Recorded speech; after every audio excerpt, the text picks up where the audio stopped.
ध्येयं सदा परिभवगनमभीष्टदोहं तीर्थास्पदं शिवविरञ्चिनुतं शरण्यं वृत्त्यार्तिहं प्रणतपालभवाब्धभूतं वन्दे महापुरुषते चरणारविन्दम्।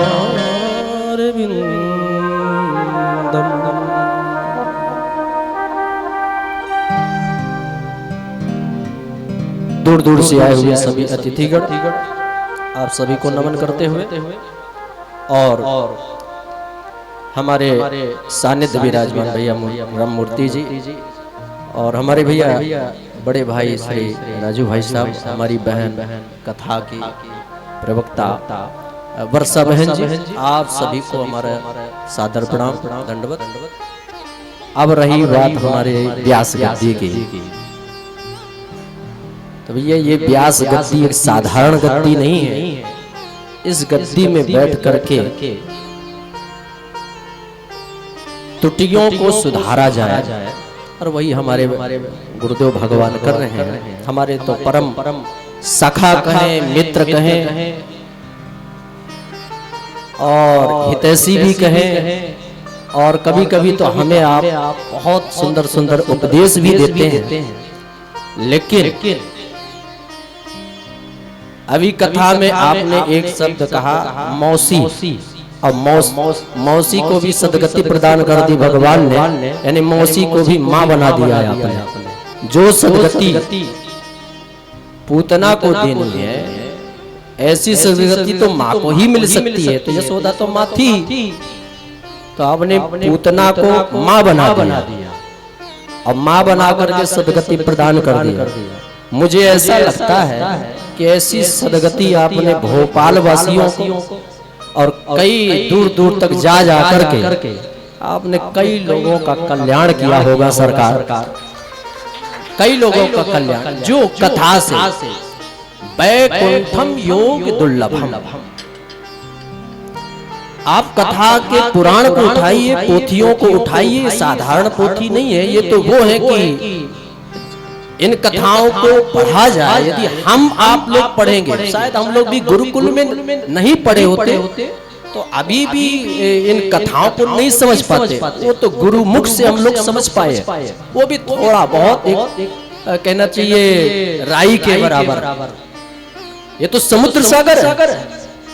अब फिर भी यदि गुरु कृपा हो जाए, यदि गुरु कृपा हो जाए तो वैकुंठम योग दुर्लभम।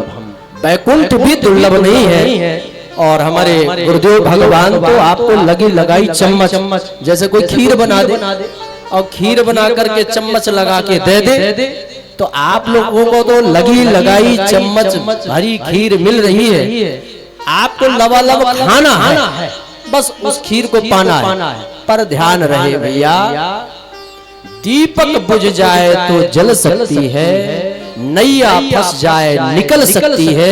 यदि आपके अंदर आस्था प्रेम है तो दीपक बुझ जाए तो जल दीपक बुझ जाए तो जल सकती है, नैया फंस जाए निकल सकती है। निराश ना हो नादान, हिम्मत रख, किस्मत तेरी भी माधाम में बदल सकती है, माधाम में बदल सकती है। ऐसे ही आप जुड़े रहे, हमें लगता है ऐसे ही आप माँ धाम से जुड़े रहे तो यहाँ आपको माँ धाम में आने के बाद एक संत नहीं, अनेक संत विद्वान कथा के मर्मज्ञ, जो कि शब्द रूप रस गंध और स्पर्श ये पांचों भोजन आपको केवल मुख से ही भोजन को करना भोजन नहीं है। शास्त्र में तर्क संग्रह में इसका बहुत बढ़िया वर्णन है। तर्क संग्रह उठाइए तो इसका बहुत सुंदर वर्णन है।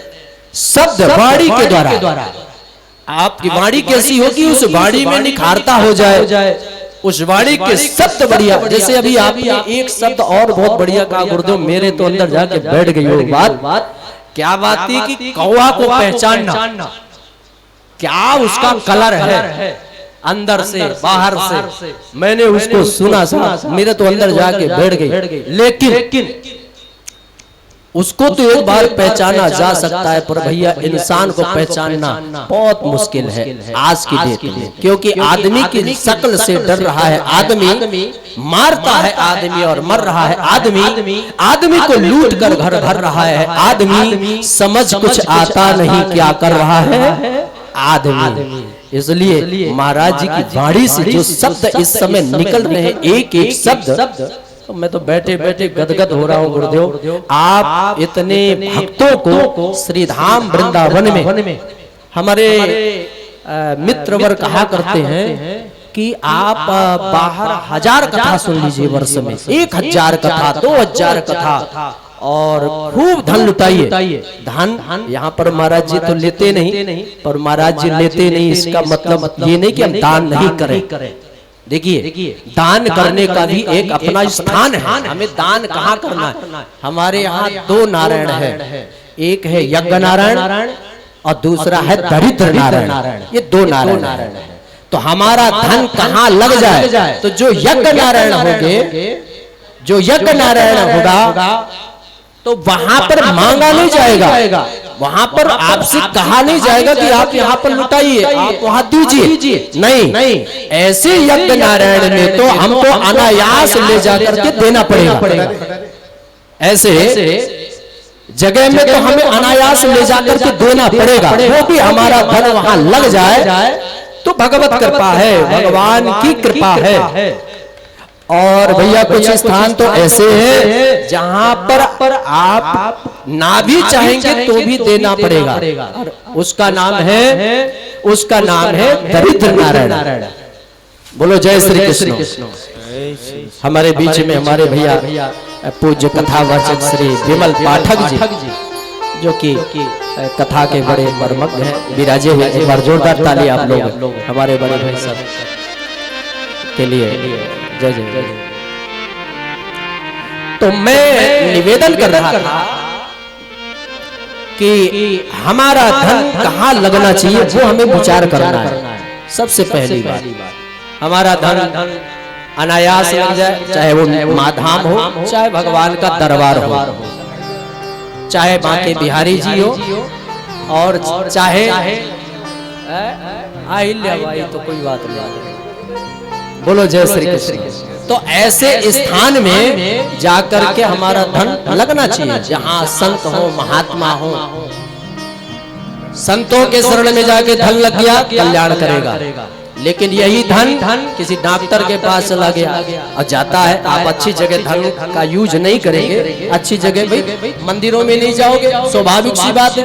आप संत के शरण में नहीं जाएंगे तो डॉक्टर के शरण में जाना पड़ेगा, और वहां अपने आप रसीद कटाना पड़ता है।